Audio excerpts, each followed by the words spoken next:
Kung ang negosyo mo naman ay tumatakbo na ng isang taon o higit pa, RiseUp Multipurpose Loan ang para sa iyo. Para sa mga negosyong may isang taon na in operations, may RiseUp Micro Multipurpose Loan.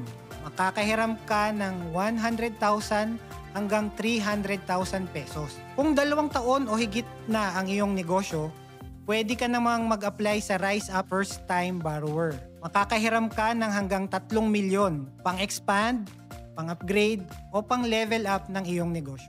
At para sa mga dati ng kliyente ng SB Corp na maayos na may repayment record sa loob ng 6 months, may RiseUp Suki. Pwede kang makahiram ng hanggang 5 milyon para sa clean loan at hanggang 20 million pesos kung ito ay REM secured or magbibigay ka ng collateral.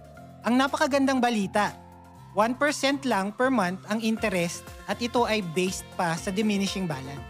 Hindi komplikado ang mga requirements na hinihingi. Hindi rin mabigat magbayad dahil ito ay 3 years to pay.